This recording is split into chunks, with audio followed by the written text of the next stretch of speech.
सीमा पर जवान और खेत में किसान अन्नदाता, और सीमा पर जवान जो हमारा रक्षक है, देश की सुरक्षा करता है, और भारत का अनोखा संविधान, ये तीनों हैं इस देश की, भारत की पहचान।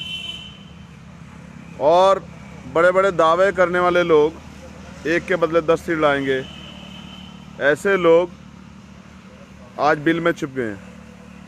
सिर्फ शहीदों के नाम पर राजनीति होती है। आज तक भी ऐसी कोई योजना नहीं बनी कि हमारे इतने जवान शहीद होते हैं, कोई ऐसी कार्रवाई हो, कोई ऐसी बात हो कि हमारे जवान शहीद ना, उनकी जान कीमत है।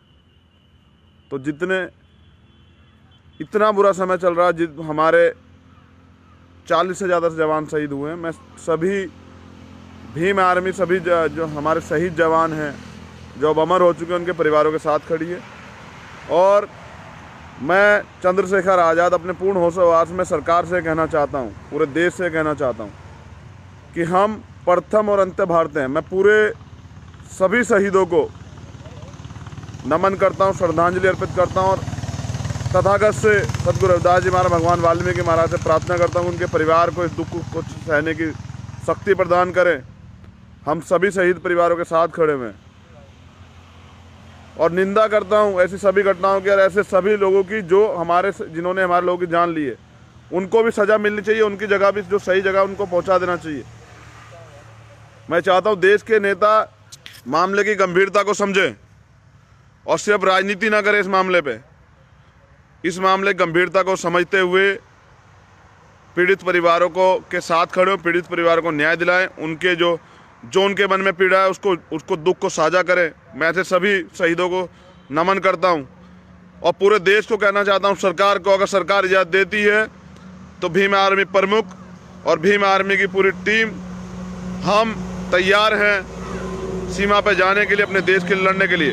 हम इस देश की आंतरिक सुरक्षा के लिए लड़ रहे हैं, देश की संविधान की सुरक्षा के लिए लड़ रहे हैं, और अगर मौका मिला तो इस देश की सुरक्षा के लिए, बाहरी ताकतों से देश की सुरक्षा के लिए भी लड़ने का काम करेंगे। भीम आर्मी का बच्चा खुद चंद्रशेखर सीमा पे जाके विरोधियों को मुंह तोड़ जवाब देने का काम करेगा। हम देश में भी सम्मान के लिए लड़ रहे हैं, लेकिन मैं पहले भी कह चुका हूँ कि हमारे लिए देश सबसे पहले है। तो सभी शहीदों को आदरांजलि, नमन मेरा। आपकी वजह से हम यहाँ सुरक्षित रहते हैं, और मैं पूरा भरोसा दिलाता हूँ अगर सरकार इजाज़त देती तो हम जाने को तैयार हैं, और जाके दुश्मनों के दांत खट्टे करने, उनको सबक सिखाने के लिए तैयार हैं। ये बहुत बुरी बात है, इतने जवान शहीद हो गए हैं, लेकिन मैं चाहता हूँ कि शहीदों के परिवारों को आदर सम्मान मिले, उनकी मदद की जाए, उनके लिए उचित व्यवस्था की जाए, क्योंकि उन्होंने हमारे लिए जान दी है, उनकी वजह से हम लोग सुरक्षित हैं। आदरांजलि, भावभीनी श्रद्धांजलि पूरे सभी शहीद परिवारों को। हम आपके साथ खड़े हैं हर दुख सुख में। और अगर मैं पूरे देश से भी कहना चाहता हूँ, शहीदों के साथ साथ इस देश के जो सेना के लोग हैं उनकी भी इज्जत कीजिए।